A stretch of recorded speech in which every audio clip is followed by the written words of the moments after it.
What is going on, guys? This is Versus All Gaming with my review of Horizon episode 19, and holy crap, what this episode freaking awesome.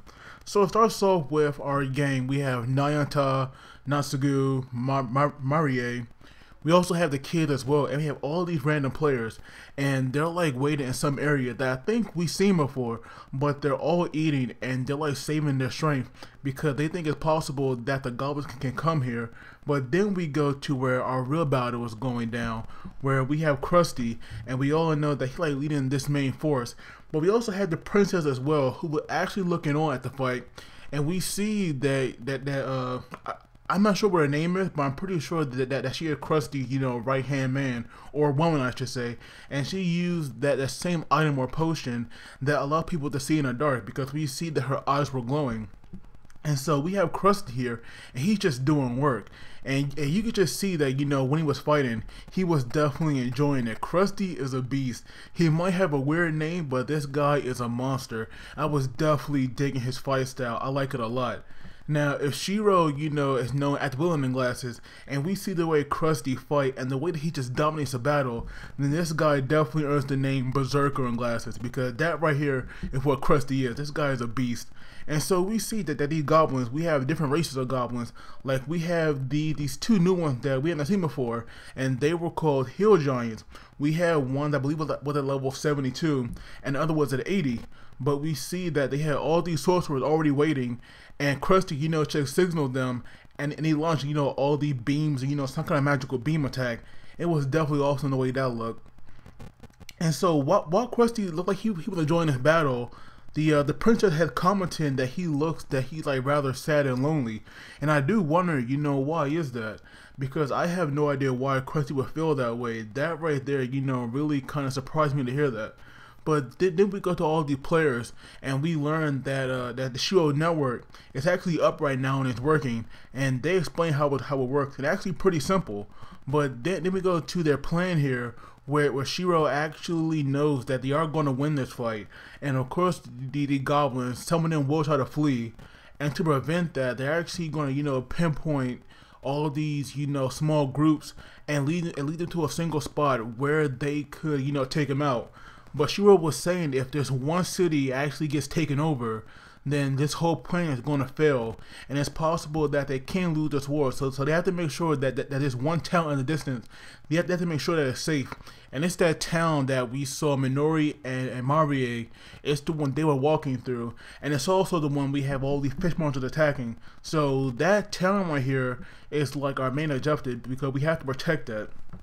And so throughout the episode, we see Rudy and Ijisu. I think that's her name. Like we saw her asking him if he was alright, and I was wondering, why was she asking him that? Because that right there was like really strange to me. But it does seem that these kids they are going to fight, because we see while they're all standing on this bridge, we have like this force. I believe like over 1,000 creatures, coming at them. And so they were saying that, rather than waiting for the creature to come to them, they actually want to take this fight to them. And so we see that this boat, they are now putting all the players on it. And we actually learned in the episode that this speedboat, or, steamship, or whatever you want to call it, it's actually going to take them an hour to get there. So luckily, even though the battle, it might not look good now, but eventually they will have backup there. And I am glad that this ship here is playing a major role, because these adventurers they created, so it made sense that right now it will play a major role here. And so we go to the beach where we have the characters fighting the fish creatures, but we have Nayanta, Natsugu. I forgot that guy's name, but I believe that he's the one that's in Mario group, but he's also a high level, and we see that they're all standing on the sidelines, and it's because they're recovering their magic points. And so while they're doing that, we have all the players that kind of have to like fend for themselves. But it is kind of a good thing that our top tier characters, they're like standing on the sideline, because we actually see some of our other characters, they finally have their time to shine. And I really like the fighting style in these games. I love the way that the animation is, because this series Log Horizon, it has been impressing me so far, and now we have all these characters, you know, stepping it up. Like we saw Shiroe. Normally she's a healer, but now she's using, you know, these attack spells, and she even, you know, had the summoning of like this cute wolf spirit. And then we have Rudy, who magic is just so beastie. He like made this like giant explosion, you know, around him, and that right there was just epic.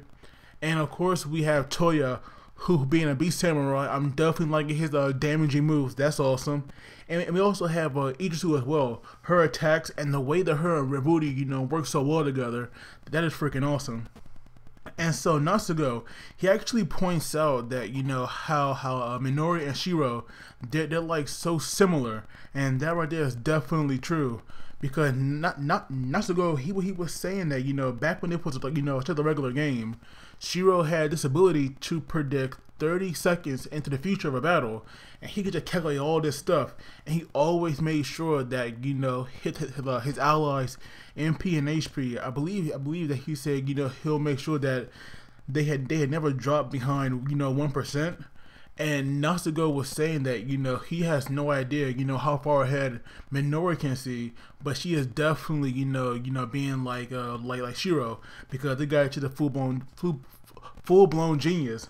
And Nayato was saying that Minori is chasing after Shiroe, and that right there is definitely true, because it's like Minori is kind of like Shiroe's legacy, because she is clearly following in his steps, and it's definitely paying off. So that right there is really good, because she was definitely keeping an eye out on, you know, on her ally stats and like in their teamwork. And Natsugo was saying that, you know, it's impossible for a player to focus on the HP and MP entirely, but he said, you know, Shiroe can do that, and now we see that Minori is getting close to that level as well. So that right there is awesome. But we see that this alarm is going off, and we see that these like mushroom creatures, they're like screeching at these goblins because it was an alarm system. And so we have our gang here. They actually leave the beach area, you know, to head to that, because they actually want to be the ones, you know, to take care of it. And even though we have all these older players, you know, trying to stop them, they actually go on anyway. And so now they actually go there. We actually see that there are a ton of goblins. But luckily, you know, after Rudy gets their attention, they easily take him out. But you can just tell that this battle, it is slowly taking their toll on them. And to make things worse, it's now raining, and we have these two dire wolves as well. And they also came with these hobgoblins, so clearly it's not looking good, because our heroes here, they're all exhausted, and their stats are low, and now they gotta deal with these high level monsters, because clearly these hobgoblins, they are a step above regular goblins, and these dire wolves are in a class of their own. So clearly right now they are definitely struggling. And even though they actually were putting up a pretty good fight, you could see that after a while, you know, it just started, you know, winding down on them. And Toya, oh my god, I feel bad for this guy.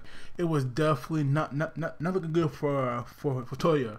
And even though, you know, Shiroe and the other characters, they were trying their best, because Rudy and Idrisu, they actually took out those hobgoblins. It was those freaking direwolves. They were the main problem here, and they were just tearing, you know, Toya up. But right before they could finish him, Rudy actually gets involved, and he attaches onto one of the wolves. And now we all know that magicians or mages, they are frail. They aren't tanky. I mean, like Toya here. But he was actually holding on, and even though they were definitely, you know, messing him up, you know, he was still going in. And so we see at one point, you know, the wolf actually bite down on his arm, but Rudy had a plan, and it's kind of like he used some suicide spell, because we just see that his body get covered in light, and we just see this explosion. And when they find him, you know, he's unconscious on the ground, and none of the spells are working. Like they tried to revive him twice, you know, with Shiroe and Minori using spells, it would not work. And that is when we actually finally learn about this character from Idrisu. And we learn that Rudy, he's actually a character of the land, and that right there, you know, did shock me. because a part of me did think, you know, something was kind of off about him, and I even said, you know, in an early review that he could have been like a character from the land, but I did think that idea was like kind of crazy because of the way that he can fight, and they saw stats like him as an adventurer as well, so I thought, you know, it might be impossible, but it seems that I was right about that. And so of course we know that, you know, a person on the land can't be healed, but after what Shiroe and Akatsuki learn, they actually, you know, can be revived. So I have a feeling that this theory here is actually gonna play a major role, especially with the way it ended. Because after that flashback, you know, they were all kind of feeling, you know, very sad and depressed that, you know, Rudy could possibly be dying. But now Minoru, she actually has an idea and she contacts Shiroe, and I definitely think that, you know, now thanks to Rudy, he is definitely going to have to tell everybody that, you know, people of the land can be saved or revived. But, you know, that window right there, it's only open for a certain amount of time, so he definitely had to be quick about this.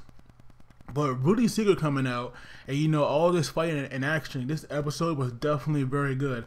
I am loving this series, and a part of me does not want it to end. I'm hoping that, you know, at some point down the line, we actually might get a season 2, but sadly, we only have 6 episodes left, and that's going to be 5 after, you know, episode 20 comes out.